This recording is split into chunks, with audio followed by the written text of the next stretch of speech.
Praise the Lord, जय मसीह की। मैं स्टैनली मैकवान, मेरे YouTube channel Hindi Gujarati Bible study में आपका स्वागत है। मेरे चैनल को आप सब्सक्राइब कर लीजिए और परमेश्वर के ज्ञान में आप बढ़ते जाओ।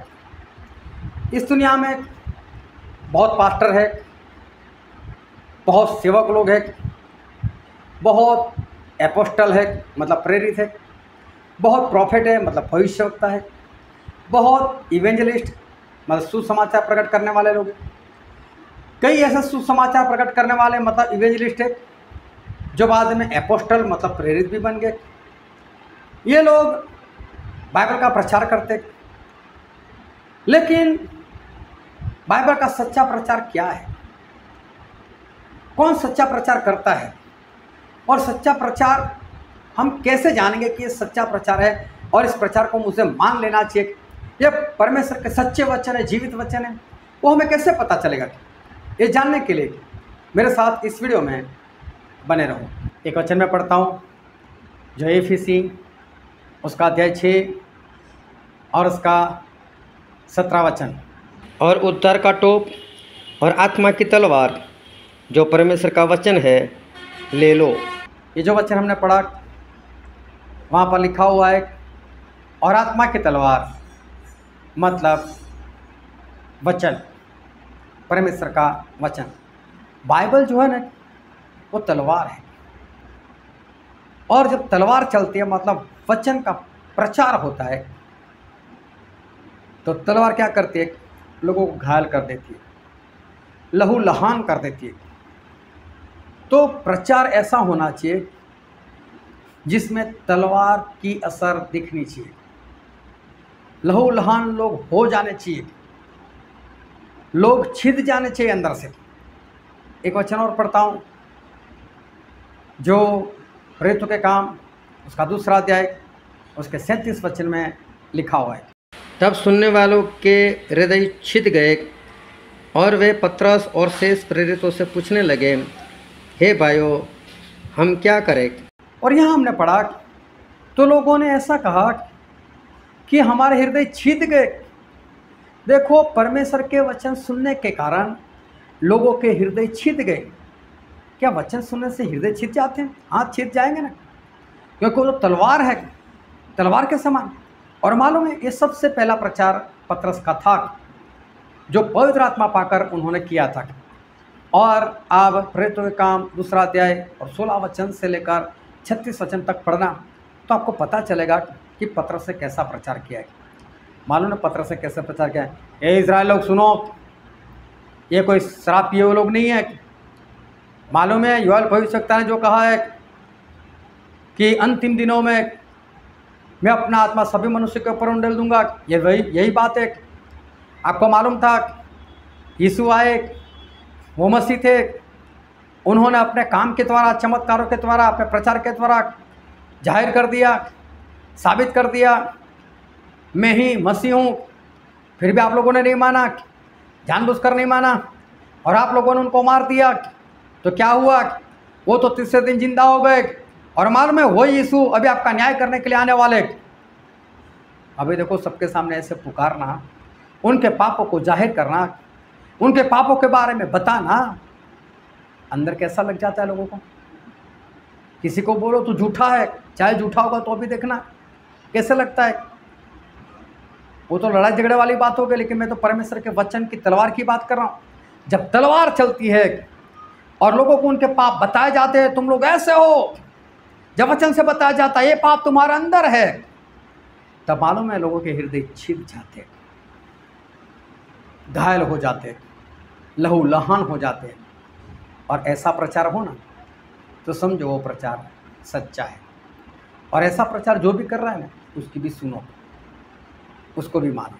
जिस तरह से इन लोगों को हुआ, और उसके बाद वो सभी लोग पतरस के पास गए और पूछा, पतरस अब हम क्या करें? अगर वचन सुनने के बाद आपको भी ऐसा होता है, अब मैं क्या करूं, मेरे से तो गलती हो गई, गुनाह हो गया, अब मैं इस गुनाह से कैसे आज़ाद हो जाऊं, मैं कैसे नजात पाऊं, मैं कैसे पापों की क्षमा पाऊं, कैसे मैं परमेश्वर के साथ फिर से जुड़ जाऊं? अगर ऐसा होने लगे ना तो समझ लो वो प्रचार सच्चा और वो प्रचारक भी सच्चा है। मालूम है जब स्टेफन ने प्रचार किया था तो क्या हुआ था? एक वचन में पढ़ता हूँ, प्रेरितों के काम उसका 7वां अध्याय उसका 54वां वचन। ये बातें सुनकर उनके हृदय छिद गए और उस पर दांत पीसने लगे। और यहाँ पर हमने पढ़ा कि स्टेफन ने इन लोगों को बता दिया कि आप लोगों ने प्रभु के साथ गलत किया, आप लोगों ने मसीह को, परमेश्वर को ही मार दिया। जब इन लोगों ने सुना तो देखो कैसे असर हो गया इनके ऊपर। इनके हृदय छिद गए, ये क्रोध में आ गए और स्टेफन को मारने के लिए उसको घसीट कर बाहर ले गए। अगर आपको भी ऐसा क्रोध आ जाए वचन सुनकर, मेरे अंदर की बातें बता देता है, मेरे पापों को जाहिर कर दिया, वो आपका नाम लेकर नहीं जाहिर करते, लेकिन आपने पाप किया है, आपके ऊपर पगड़ी फिट बैठ गई तो आपको लग जाता है। और अगर पश्चाताप नहीं होता तो दूसरी बात आपको यही होगी, उस प्रचारक के ऊपर क्रोध आएगा, ऐसी बातें बताता है, मेरे अंदर की बातें प्रकट कर, मारो इसको।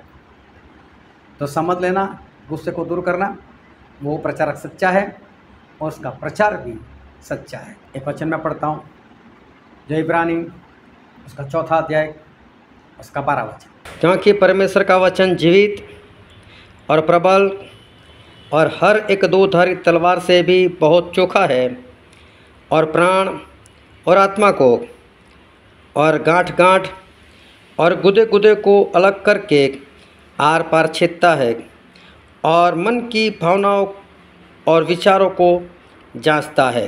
और यहाँ पर हमने जो पढ़ा वहाँ पर यह लिखा हुआ है कि परमेश्वर का वचन दो-धारी तलवार से भी तेज है, वो हमारे प्राण और आत्मा दोनों को जुदा कर देता है। इसका मतलब शरीर और आत्मा दोनों को परमेश्वर का वचन अलग कर देता है। या तो आप शारीरिक हो सकते हो या तो आप आत्मिक। रोमिया उसका 8वां अध्याय उसके 5 से लेकर 8 में स्पष्ट लिखा है, या तो आप शारीरिक हो सकते हो या तो आप आत्मिक हो सकते हो। जो शारीरिक होता है वो शरीर की बातों पर मन लगाता है और जो आत्मिक होता है वो आत्मा की बातों पर मन लगाता है। और मैं आपके लिए पढ़ता हूँ रोमिया उसका 8वां अध्याय 5 से लेकर 8। क्योंकि शारीरिक व्यक्ति शरीर की बातों पर मन लगाते हैं, परंतु आध्यात्मिक आत्मा की बातों पर मन लगाते हैं। शरीर पर मन लगाना तो मृत्यु है, पर आत्मा पर मन लगाना जीवन और शांति है। क्योंकि शरीर पर मन लगाना तो परमेश्वर से बैर रखना है, क्योंकि न तो परमेश्वर को व्यवस्था के अधीन है और नहीं हो सकता है, और वो शारीरिक दशा में है, वे परमेश्वर को प्रसन्न नहीं कर सकते। तो यहाँ पर हमने जो सुना वो यही बात है कि या तो इंसान शारीरिक है या तो आत्मिक। 50-50 नहीं हो सकता। जो शरीर की बातों के ऊपर मन लगाता है, मैं क्या पहनूं, कैसा पहनूं, कितना महंगा लाऊं, कैसे श्रृंगार करूं, कैसे घूमने के लिए जाऊं, क्या खाऊं, ये खाऊं, वो खाऊं, ये शरीर की बातों पर जो मन लगाता है वो शारीरिक इंसान है, वो 1% भी आत्मिक नहीं है। और जो आत्मिक है वो आत्मा की बातों पर मन लगाता है, मैं कब प्रार्थना के लिए भागूं, मैं कितना उपवास करूं, मैं कितनी संगति में जाऊं, मैं कितना बाइबल पढूं, मैं कितना प्रभु के साथ बना रहा हूं। ये आत्मा की बातें जो करता है, आत्मा की बातों पर मन लगाता है, वो आत्मिक है। शरीर की बातों पर मन लगाना मौत है, मतलब नरक है, और आत्मा की बातों पर मन लगाना वो जीवन और शांति है। आप या तो शारीरिक हो सकते हो या तो आत्मिक हो सकते हो, दोनों कभी नहीं हो सकते। और परमेश्वर का वचन और शरीर और आत्मा को जुदा कर देता है। जो 50-50 जीवन होता है ना, चर्च में जाओ तो आत्मिक हाथ उठाकर हे स्वर्गीय पिता हो धन्यवाद, और वहां से बाहर निकल के जल्दी खाना ला, अभी तक खाना नहीं बना, ये वो, ये नहीं हो सकता। जो तलवार है वो शरीर और आत्मा को जुदा कर देती है, और जो प्रचारक ऐसे तलवार चलाता है और आपको शारीरिक से आत्मिक बना देता है, आत्मा की बातों पर मन लगाने को मजबूर कर देता है, समझ लो वो प्रचार सच्चा और वो प्रचारक भी सच्चा की, उसकी सुनो। और जो प्रचार सुनकर आपको ऐसा लगता है मैं तो बहुत बढ़िया हूँ, मैं तो स्वर्ग में जाने ही वाला हूँ, बस मैं तो पॉजिटिव पॉजिटिव बोलूँगा स्वर्ग में चला जाऊँगा, अरे मैं तो चंगा हो ही जाऊँगा, अरे मैं तो छुटकारा पा ही लूँगा, मैं तो परमेश्वर के साथ बैठूंगा ही। आप आनंद से खुश हो जाते हो, आप खुशी से भर जाते हो, तो समझ लेना वो प्रचार झूठा है, वो प्रचारक भी झूठा है। जो तलवार जैसा काम करे वही प्रचार सच्चा है, और जो तलवार चलाने का काम करे वही प्रचारक सच्चा है। परमेश्वर आपको आशीष दे। आमीन।